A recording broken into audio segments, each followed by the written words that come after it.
Hello and welcome to Supposedly Fun. My name is Greg. I'm Joel. And you all know Teddy, who got a fresh haircut just this morning and is looking particularly handsome. The weather had kind of warmed up, so he didn't need to be as fluffy as he has been during the winter. So handsome. Yeah, and we're actually going in for beard trims later today, or cleanup. Cleanup. Not like, it's the length is going to stay. So anyway, I'm rambling already. What are we here to do? We are here to do our wrap-up from February. Yes. How was your month? The books were good. My reading was a little all over the place, and I took like almost 2 weeks off of reading because I was like having an anxiety spike. I talked about this in the Friday Reads that's most recent. I'll link it down below if you want the full story. I had started like a medication that was making me feel really off. So I was reading the same 2 books for 2 weeks in a row, but I managed to finish them. So we got there. How was you? Oh, go ahead. My month was fantastic. I had probably one of my best reading months just because I read some great books. Yeah, you did. And I think what kind of helped is getting you back into reading is something that I've read. So I've been kind of gearing you to get in there so we can talk about it. And we had a really great discussion about it this morning. Yeah, and it's just such a fantastic book. I cannot wait to share. Yeah, and so stay tuned for that. Yeah, and lots of really good, interesting books for both of us this month. So even though I had a bit of a stretch where I wasn't doing a lot of reading, the reading itself was really good. There's a lot of quality books. My reading year has been incredible so far. Like combined with the books that I read in January, this is amazing. I have not had a dud yet in 2025, and I don't know when it'll happen, but of course it's gonna happen. So I think my lowest rating has been a 3.5, and that was only on one book.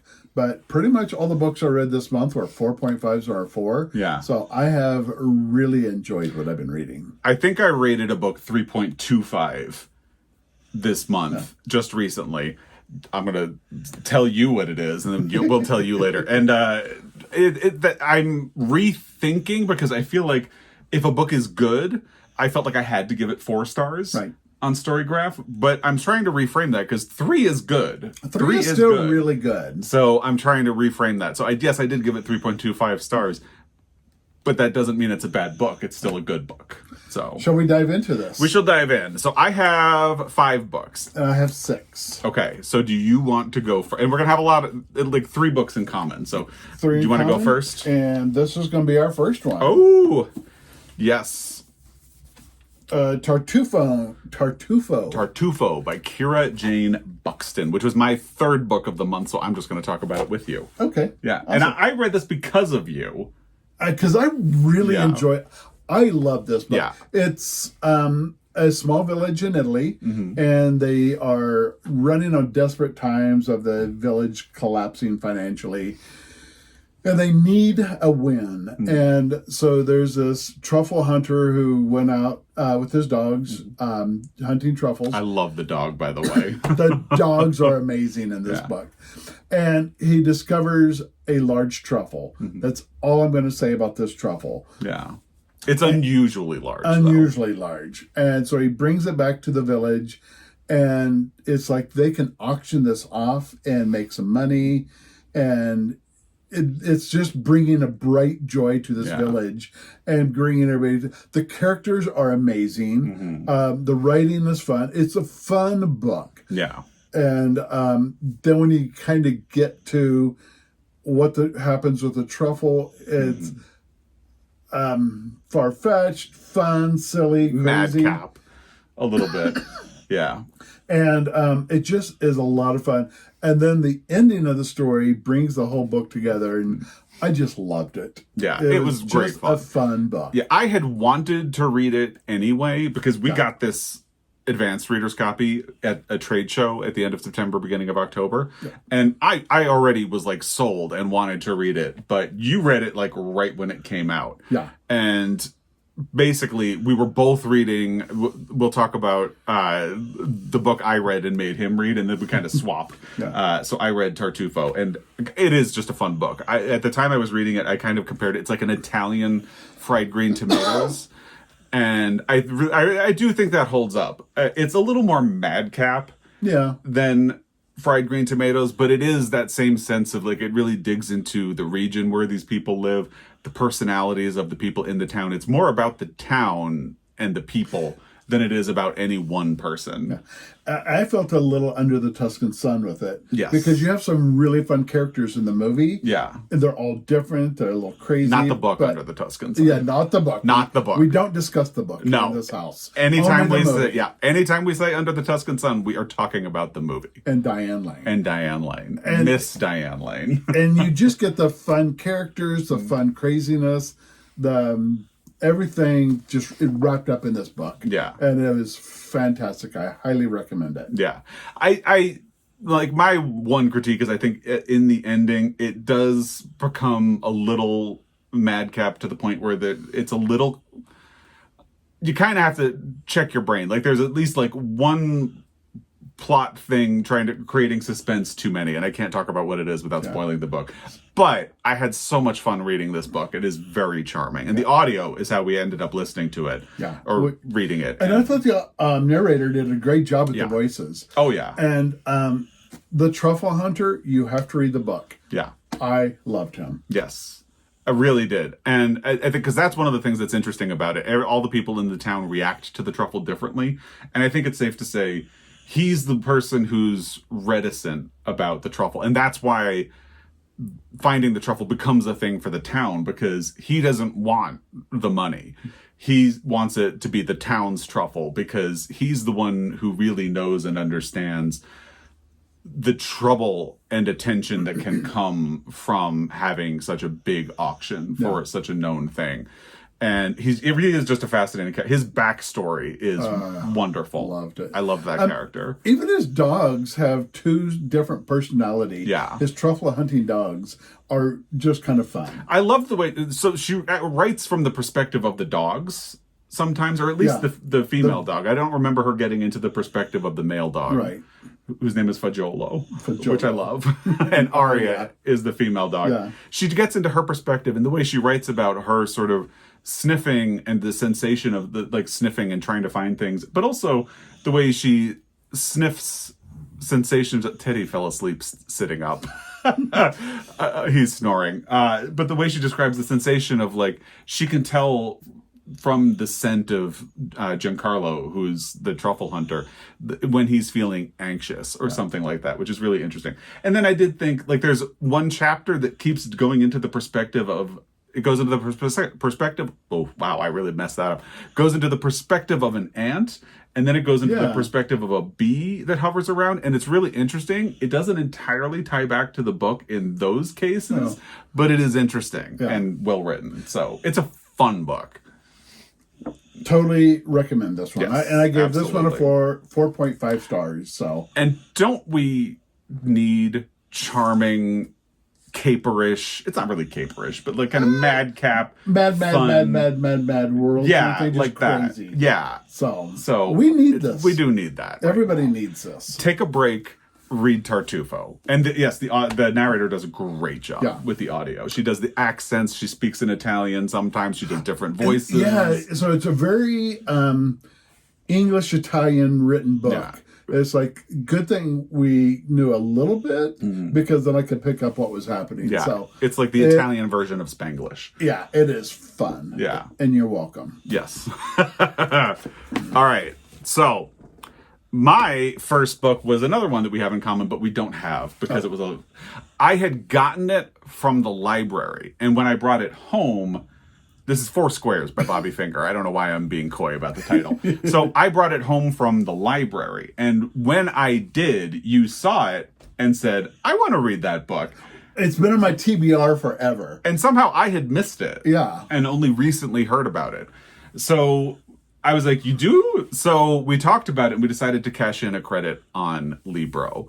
And sidetrack for just a moment. So the thing everybody just did this past Friday as we're filming this, where the idea was, don't shop at big corporate stores, don't use your credit card. I think, like, I haven't really said anything about it, but we were just talking about it this morning, and we feel like the main takeaway for us is, like, one day is kind of a performative thing. Like if you really want to make a statement, don't use Amazon. Like we don't. It's been 5 years since we've had Amazon in this house. Yeah. And possibly even longer. Yeah. And we use Libro for audiobooks. Audible is owned by Amazon, so it's part of the machine. If I were to do an ebook, you usually get ebooks from Libby. Right. And bookshop.org has them now. And Goodreads is also owned by them. Yeah. So we do Storygraph. Which is better anyway. Storygraph much better. Yeah. So PSA, because we cashed in a credit on Libro. Yeah. So we don't have to talk about it anymore. Right. But I did want to try to throw that out there. So we cashed in a credit on Libro. And Four Fingers. For Four Fingers by Bobby Square. Just, yes, remind everybody what book we were talking about. Bobby Finger? What did I say? Square. I keep doing that. You know what's funny is usually I do it the other way around. I say Four Fingers as the title. So... Okay. Four Squares by Bobby Finger. Bobby Finger. I listened to it first, and then that's when we traded. Because you had just finished listening to Tartufo, and I finished listening to Four Squares, and we traded. Yeah. So I really liked this book a great deal. And I do think at least part of that is that if you follow along, you know, like we have been on a grief journey the last few years, and we lost a friend in December. So grief, remembrance, and trying to find ways to keep people you love with you is something that has been really on our mind. And it's something that was on our mind before that, too, because we do that for your mom. For Mom. And I mean, and honestly, the last 3 years, from Guinness to Jameson to Leon, it's just one after another. And so I found the book to be a little therapeutic that way because you're dealing with death, you're dealing with moving on, but also... I'm dealing with a bad relationship, which I think a lot of us can also relate to. And it just brought a lot of things to the foreground and just made it okay. Yeah. This was like, it hit me particularly hard, and I think you particularly hard too, because it was like catharsis in book form, that emotional release that you didn't even necessarily know that you needed. So the plot of the book is that it's set in two different time periods. You have the early... like 1992, when Artie is it his 30th birthday? 30th birthday. 30th birthday. And the other storyline is in 2022. So the first storyline kind of moves its way through time to catch up to 2022. And in the first chapter, it's his 30th birthday. He goes out to a bar with his good friends, who are wonderful characters. Yeah. I loved his friends. And... he meets a guy who is just rude to him in the bar, horribly rude. But when he leaves, the guy is out there and kind of follows him a little bit because he wants to apologize. And then you jump to 2022 when Artie is kind of alone. He doesn't really have the friends in his life anymore. And 2022 starts with his 60th birthday. Yes, that's true. Because like it's the 30 years. Yeah. And none of these people are in his life anymore. He has been... Abe is the name of the man who was rude to him in the bar and then followed.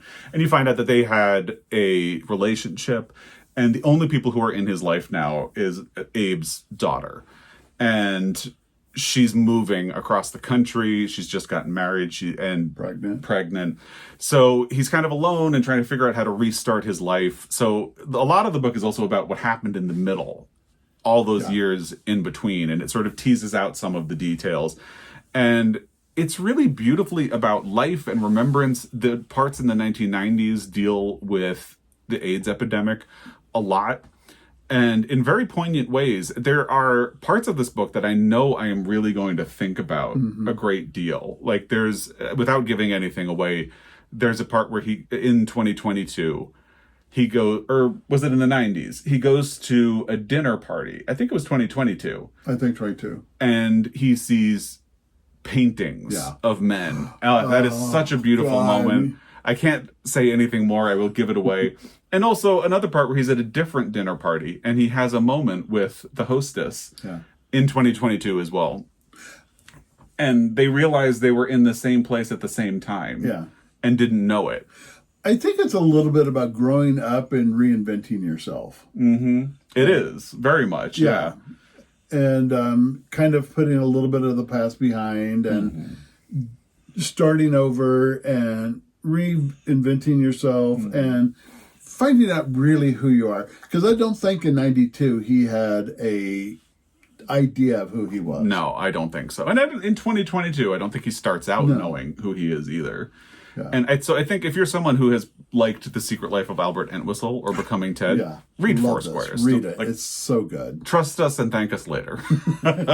But even if you're not someone who's read The Secret Life of Albert Entwistle, it's just a really good book. I really enjoyed it. It hit me hard. And I gave it a 4.5 stars too, because I really related with it. And the writing was very good. Yeah. Didn't you get another book from him that we're going to dig into? The Old Place. I found it at our local used bookstore. Yeah, so that should be fun. Yeah, that will be fun. All right, so what do you have next? I have next a nonfiction, 32 Yolks by Eric Ripert.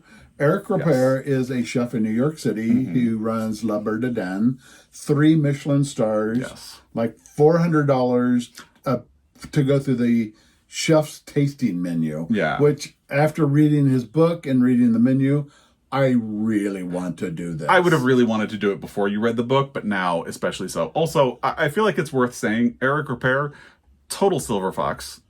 Oh, yeah. Google a photo of him if you're unfamiliar.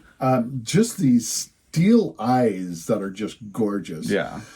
So it's basically how he kind of got started in the cooking industry. He learned as a young kid from his mother, who was French. They're all French, and she's French and does classical French cuisine, like linen tablecloth, napkins, every day for dinner. And she runs a big boutique store, and she's into the fashion industry really big. And he has a father who is kind of more in the business side of things. And then he learns cooking from a friend who has a restaurant. It's very small, by invitation only, 10-seat restaurant, and watches him cook classically. So it kind of goes through his life from like 6 years old up till he's 15. At the age 15, he basically doesn't run away, but leaves home and goes to culinary school.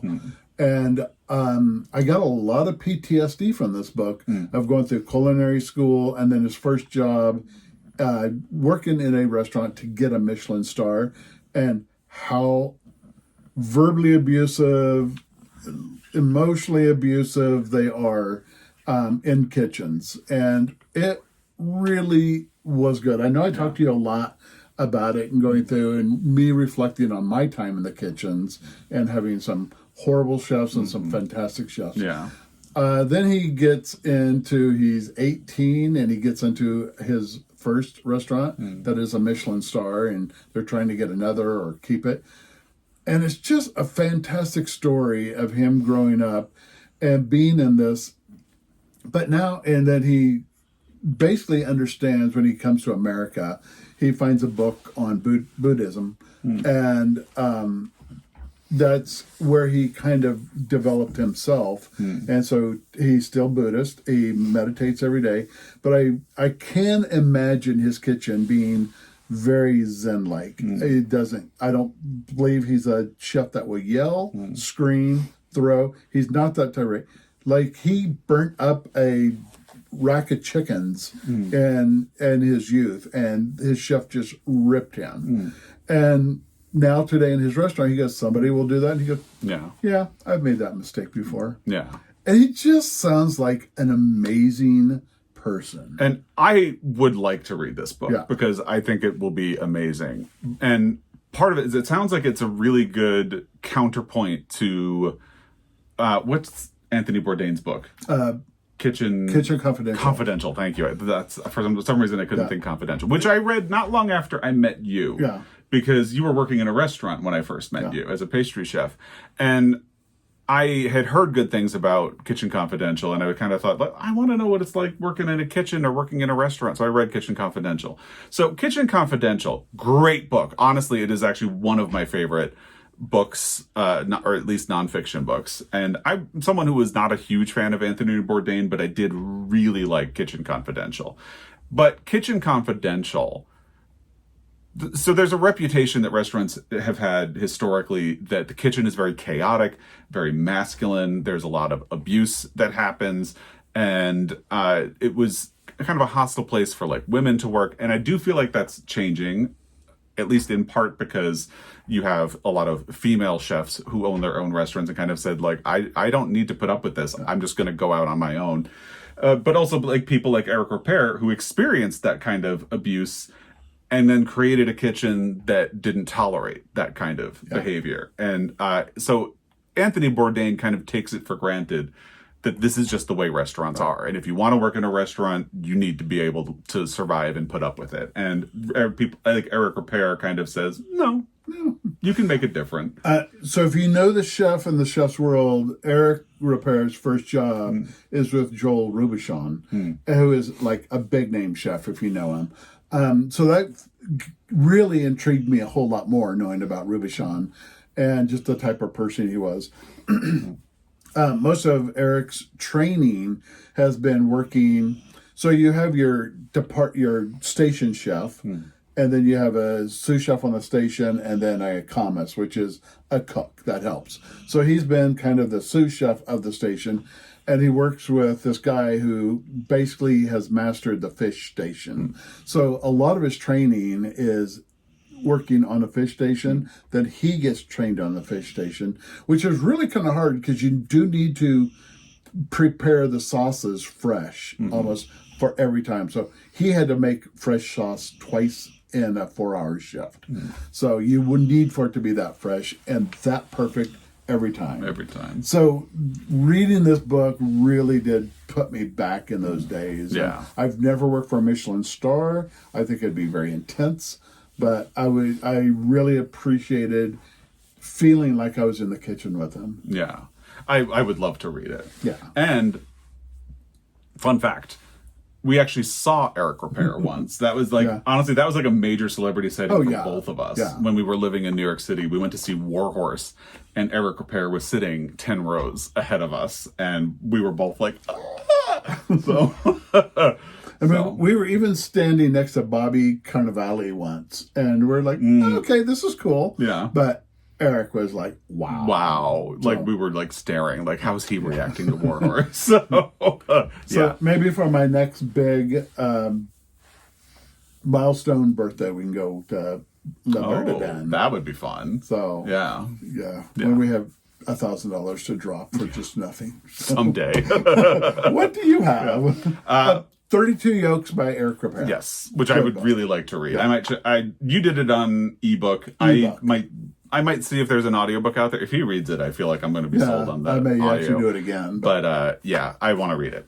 So my next book was Blue Light Hours by Bruna Dantas Lobato, which is, she's usually works as a translator. This is her first novel. And it's a really interesting story because it's about a young woman from Brazil who attends a college in Vermont. And this is the first time she has been away from her mother. And her mother is now kind of alone back in Brazil. She's feeling lonely in Vermont.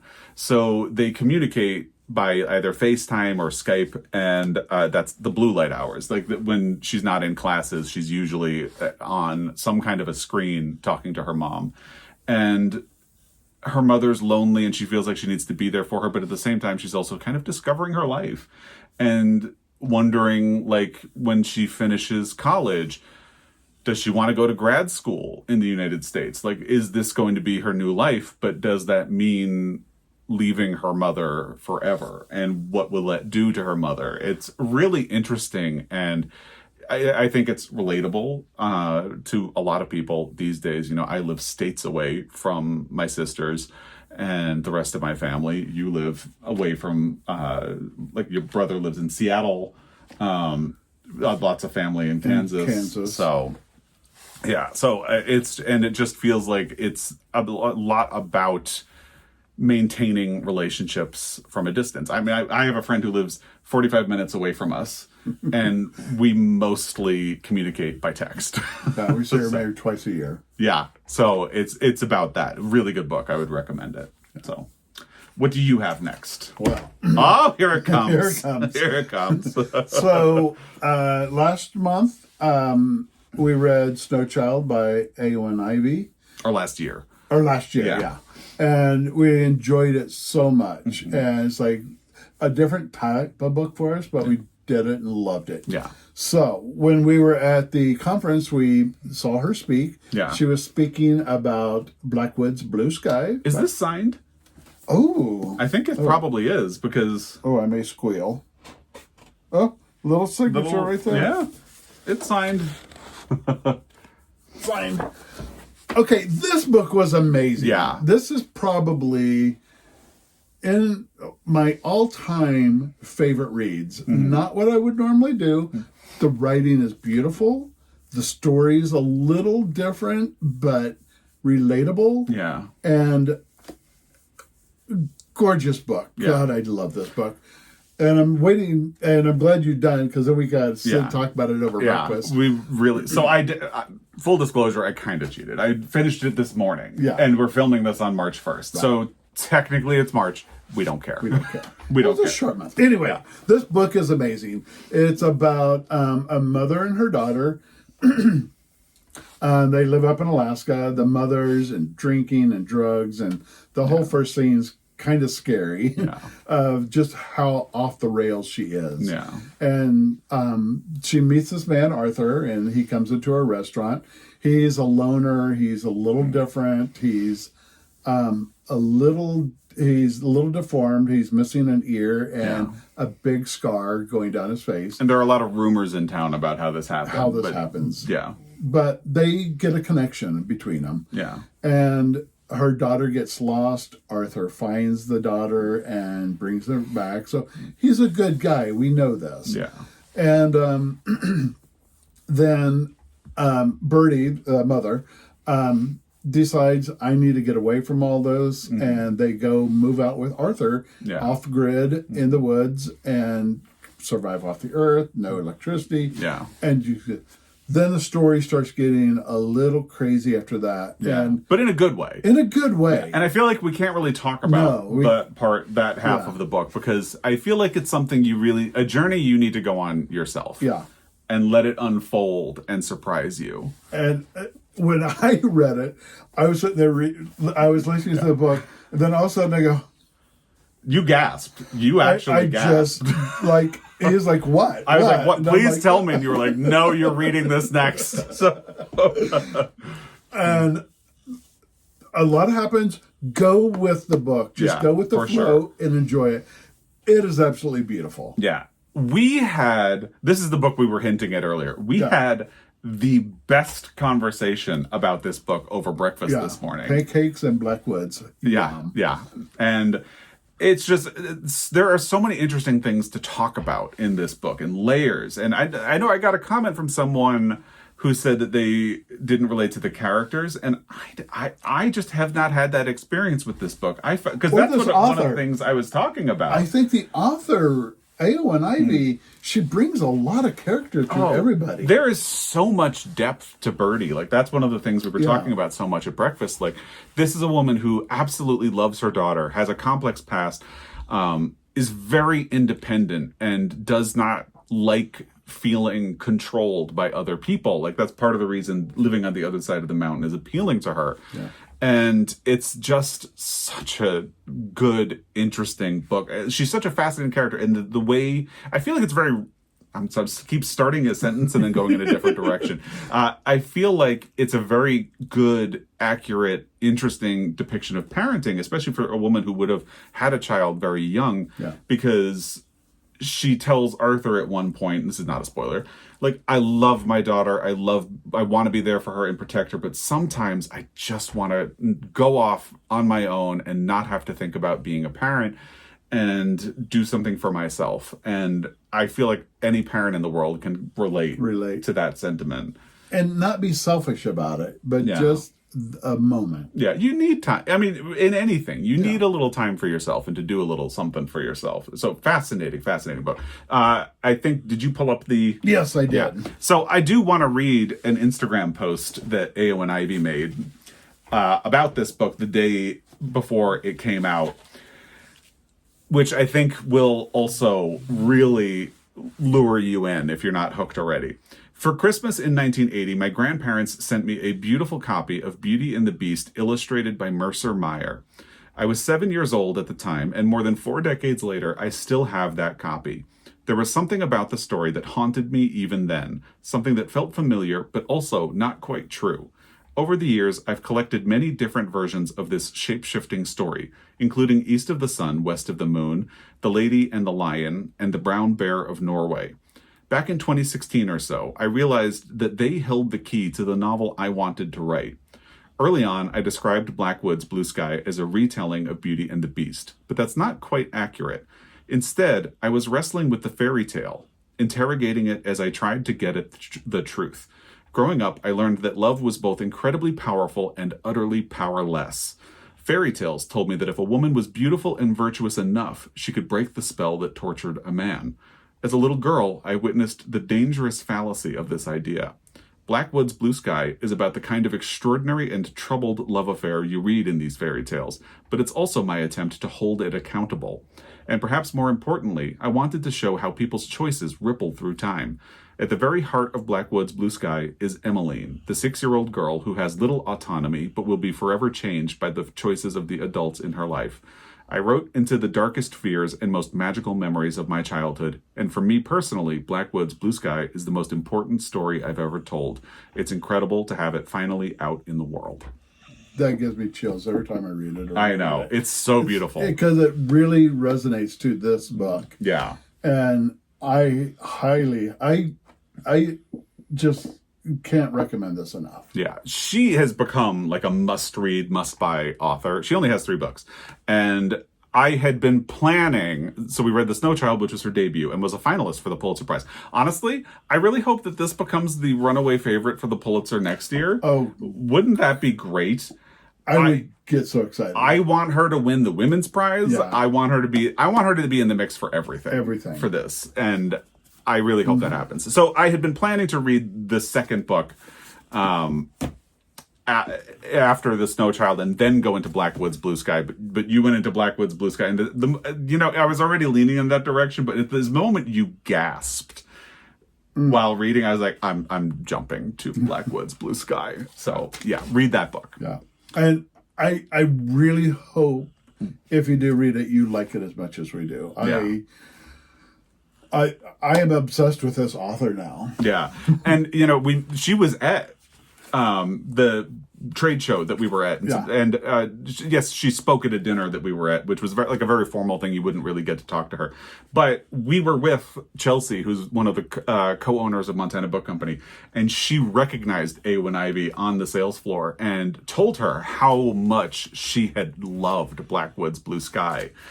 And at that point, we hadn't even read The Snow Child. Yeah. And I feel like if we could go back and have that moment now... I would have fangirled all over the place. I would have shrieked seeing her in person. So, yeah. Yeah. Yeah.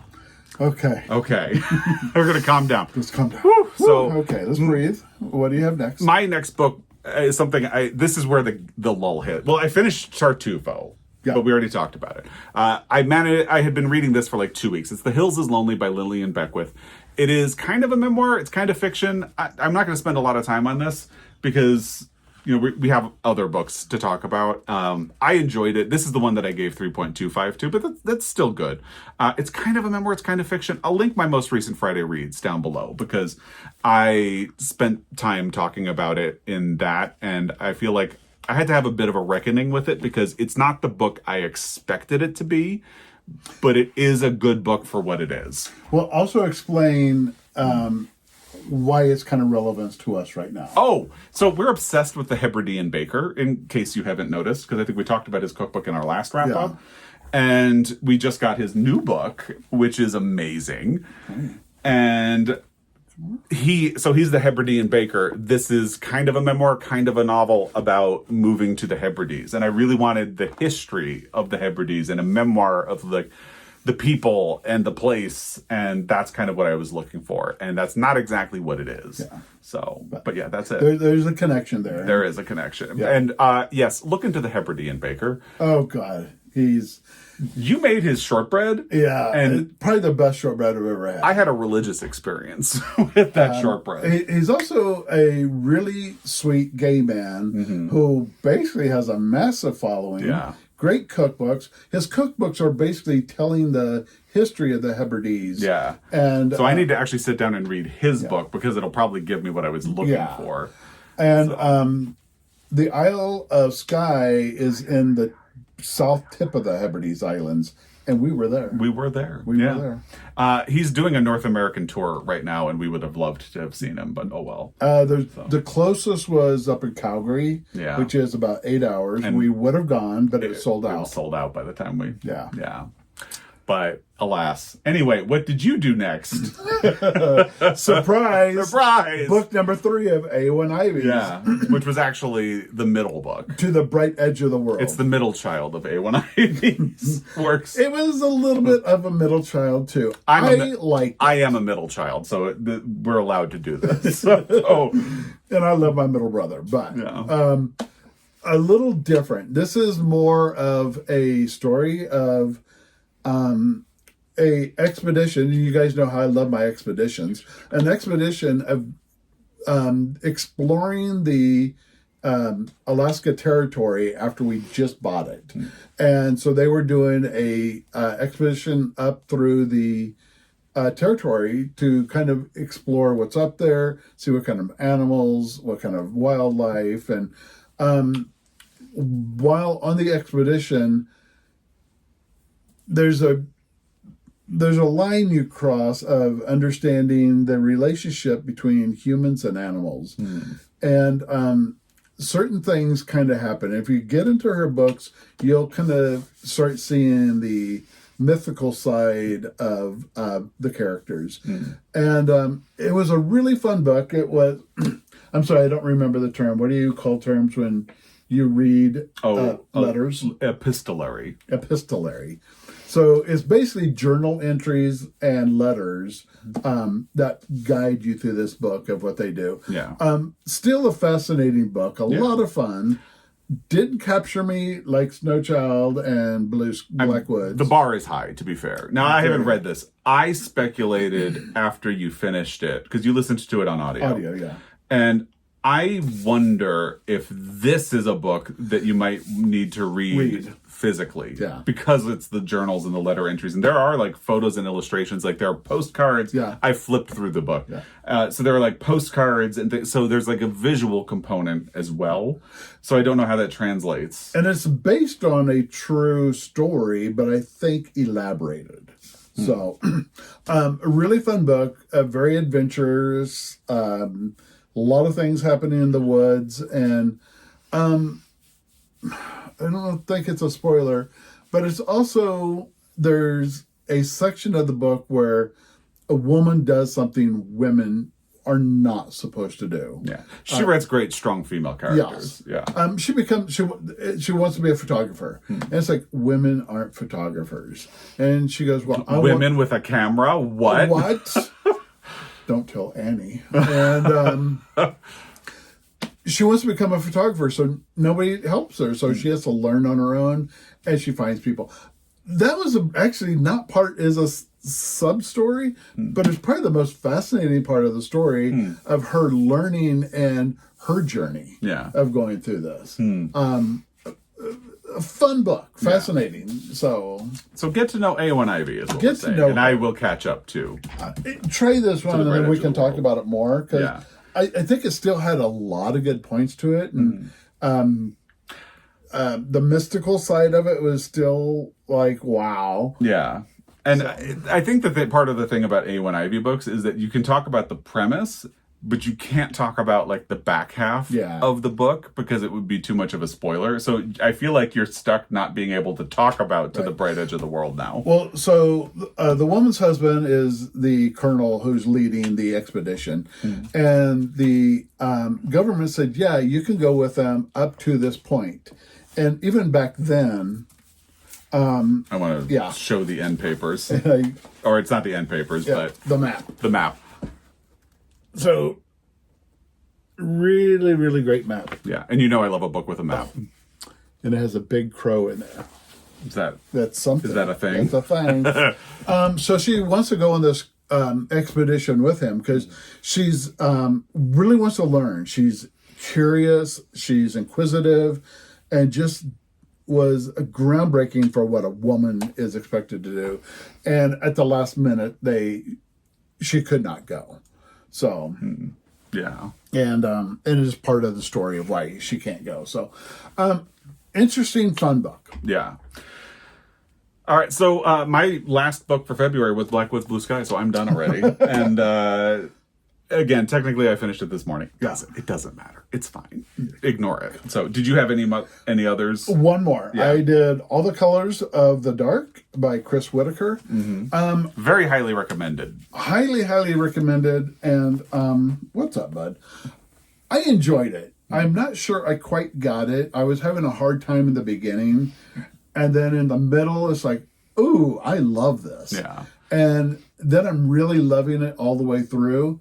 And then it kind of got lost a little bit. And then towards the end, the ending kind of tied it all together for me. And it was actually a beautiful ending. Yeah. If I may jump in for a second, we ran into a woman at our local used bookstore. You held the book up to me and we're talking, because I think you had like an hour left at that point. Yeah. And there was a woman browsing the same fixture, and she pointed at it and she said that she had the exact same experience. She had to really work her way into the book.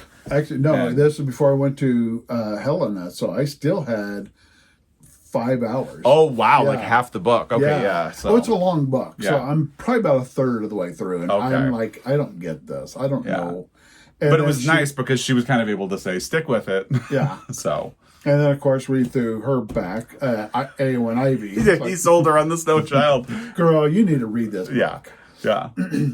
So, All the Colors of the Dark is a really good book. Yeah. Finished off my month. Yeah. And there it is. So, I originally was thinking of, like, stricter plans for the month of March. I was planning to mix in some Irish authors. I might still do that. But because I had such a difficult time in February, and I didn't even get to read a book for Black History Month, I am not going to have any plans for the month of March. I think I know what my next audiobook will be. We talked about it this morning. I'm not going to say it, but we'll just see if I get to it. And I don't know what my next book is. So, do you have plans? I have 2 audiobooks. I don't know which one I'm going to do yet. So I'll probably do this short one. I guess I can say Kate and Frida. Oh, yeah. By Kim Faye. The author of Love and Saffron. And we did Love and Saffron. Loved it. And so Love and Saffron is 2 women sharing the love of food. Another mostly epistolary novel. And Kate and Frida is 2 women, and I don't know if it is epistolary or not, but it's their love on books. Yeah, so the first one's food. I think it's going to be and now we're into through books. Letters. Yeah. So it's basically the love of friendship and books. So which I am so excited. We love. So so that's February. That's a hint of March. My plans are no plans. And the plans is to get you back into it. And yes, and thank you for the help and support in doing it. So you're welcome. So he's the best. Did you know that? I just love to make him blush. I know. I try very hard. So there you go. That is our February. We'd love to hear what you have been up to in February, what you've been reading, and have you watched all the Oscar movies? We're going to be watching the ceremony tomorrow as we're filming this. Is that tomorrow? He knows that's tomorrow. So anyway, as always, we really appreciate your time. So thank you for that. And can we throw something in real quick? I'm sorry. Do it. We watched Conclave this week. Oh, we did. Yes. Very interesting. Very interesting. I did not know what to expect. So Ralph Fiennes is really good. Stanley Tucci was good. Yeah, John Lithgow was good. Isabella Rossellini is very good in a small part. Very small part, but God, I love her. I really wanted her to have like a Beatrice Straight scene in Network. Yeah. And it doesn't quite get there, but yeah. She has one big scene, but it's just... she's fantastic, though. Yeah. I just love her anyway. We also recently rewatched Death Becomes Her.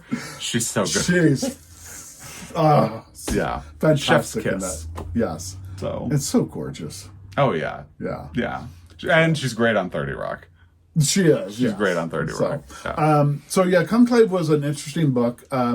Movie, sorry. but it is a book. And it really brought a lot of... I didn't realize Conclave is electing a new pope. How political it is. Yeah. And so it's like, yeeks. So, Yeah. good movie if you want to watch something. Yeah. Surprising ending. Yeah. And we are going to try to watch Anora tonight.